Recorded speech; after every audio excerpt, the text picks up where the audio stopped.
আসসালামু আলাইকুম। আজকে মূলত আমাদের একটু কাজের চাপ বেশি ছিল, সেই কারণে মূলত আজকে রাত হয়ে গিয়েছিল। আর মূলত আমাদের কাজ যেটা হচ্ছে আর কি, আমাদের ফ্লোর যেটা আছে সেটা ঢালাই করতে হবে, সেই কারণে মূলত 2টা রুম ঢালাই করতে করতে একটু রাত হয়ে গিয়েছিল। তো আলহামদুলিল্লাহ আমরা 2টা রুম ঢালাই করতে পেরেছি। আমাদের মূলত আজকে এই 2টা রুম আর কি ঢালাই করতে লাগবে, সেই কারণে মূলত আমরা প্রথমে আর কি আমরা এই রুমে বালি দিয়ে নিয়েছিলাম আর কি, যেহেতু বালি দিলে আমাদের একটু ভালো হয় বলতে গেলে আর কি।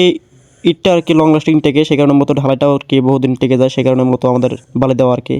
যেহেতু বালি দিলে আর কি ইটটা আর কি মাটির সাথে লেগে থাকে না, সেই কারণে মূলত ওই বালিটা দিয়ে থাকি আমরা আর কি। তো আপনারা কেউ যদি ফ্লোরের কাম করেন, তো ফ্লোরের কাম করার আগে আপনারা মাটির উপরে আর কি বালি দিয়ে নেবেন, তো ভালো হবে ইনশাআল্লাহ। তো আলহামদুলিল্লাহ দেখতে দেখতে আমাদের বালি দেওয়া কমপ্লিট শেষ হয়ে গেছে, সেই কারণে মূলত আমরা সোলিং আরম্ভ করেছি আর কি। যেহেতু আমরা 3জন এসেছি আজকে কাজে, সেই কারণে মূলত আমরা 2জন আর কি ইট এনে দিতেছি, আর মিস্ত্রি আর দিকে আছে আর কি সোলিং করতেছে।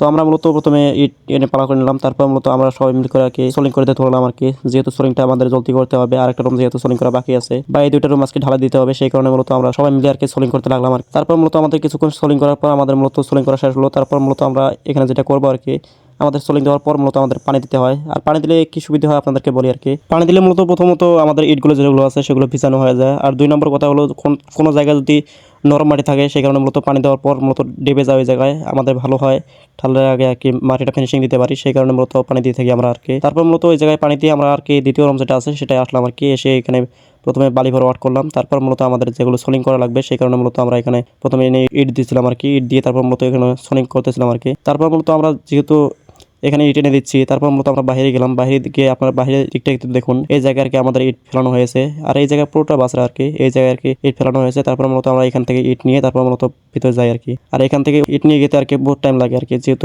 বাড়ির ভিতরে ইট নিয়ে যেতে হয়, আর বাড়ির বাইরে যেহেতু ইট আছে, সেই কারণে মূলত আমরা এই 2জন ইট নিয়ে থাকি আর কি। আর ভিতরে আর কি একজন আছে, সে আর কি ইট সোলিং করে থাকে আর কি। আর আপনাদেরকে একটা কথা বলি, 2টা রুম আমাদের প্রায় সোলিং করতে আর কি হাফ বেলা গিয়েছিল আর কি, যেহেতু বাইরে থেকে আমাদের ইট নিয়ে যেতে হয়, সেই কারণে মূলত ভিতরে একজন যেহেতু সোলিং করতেছে, সেই কারণে মূলত আমাদের এই 2টা রুম সোলিং করতে মূলত হাফ লাগিয়েছে। তারপর মূলত আমরা ঢালাই শুরু করতে পেরেছিলাম আর কি। তারপর মূলত আমাদের দেখতে দেখতে আর কি এই রুমটা আর কি সোলিং করা শেষ আর কি। তারপর এই রুমটা শেষ হওয়ার পর আমরা মূলত ঢালাই শুরু করলাম আর কি, যেহেতু ঢালাই আমাদের করতে হবে। তারপর মূলত আমরা বেলাহাড়ির দিকে আর কি পানি এই রুমে আর কি ভরাট করে দিয়েছি।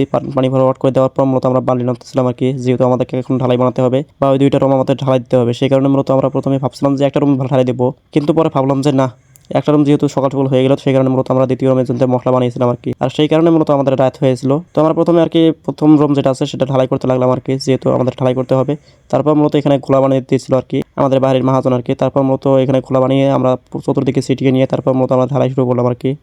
তারপর ঢালাই দিতে দিতে আমরা দেখি যে ঢালাই কিছু একটা কম পড়ে যায়। তারপর মূলত আমরা আবার ঢালাই বানানো শুরু করি আর কি, যেহেতু আমাদের ঢালাই এতটুকু হয়েছে। তারপর মূলত আমাদের মশলা শেষ হয়ে গিয়েছিল। তারপর আমরা আরও 3 ব্যাগের মূলত মশলা বানাই, প্রথমে 3 ব্যাগের বানিয়েছিলাম, সেই কারণে মূলত এখানে শর্ট হয়েছিল। আর রুমটা একটু বড় হওয়ার কারণে আমাদের মশলা একটু বেশি লাগতেছে আর কি। তারপর মূলত আমরা ওই রুমটা আর কি শেষ করে দিয়ে আমাদের যেটা করতে হবে আর কি, পাশের রুম যেটা আছে সেটা করতে হবে, সেই কারণে মূলত আমরা এখানে আর কি গেট টেবিলে আসলাম আর কি। তারপর মূলত এখানে শিল লোড করে দিয়ে তারপর আমরা মশলায় পানি দিলাম আর কি। মশলা পানি দেওয়ার পর আমাদের বাকি রুমটা যেটা ছিল আর কি, সেটা আর কি ঢালাই করতে লাগলাম। এটা ঢালাই শেষ করে দিয়ে মূলত আমাদের যেটা করতে হবে, পাশের রুমের ঢালাইটা করতে হবে। তারপর মতো আমরা এটা শেষ করে দিয়ে আবার এই রুমে গিয়ে আমাদের খোলা যেগুলো ছিল আর কি সেগুলো ছিটিয়ে দিলাম। তারপর মূলত এগুলো আমাদের শেষ করতে করতে প্রায় রাত হয়ে গিয়েছিল, যেহেতু আমরা বিকাল 4টার দিকে এই রুমটা ধরেছিলাম আর কি। তো আলহামদুলিল্লাহ রাত হলেও আমরা শেষ করে দিয়েছি রুম 2টা। তো আজকের ভিডিও এই পর্যন্তই। আর পেজে নতুন হয়ে থাকলে ফলো দিয়ে রাখবেন, ইউটিউব থেকে দেখলে সাবস্ক্রাইব করবেন। সবাই ভালো থাকবেন এবং আমার জন্য দোয়া করবেন। আসসালামু আলাইকুম ওয়া রাহমাতুল্লাহি ওয়া বারাকাতুহু।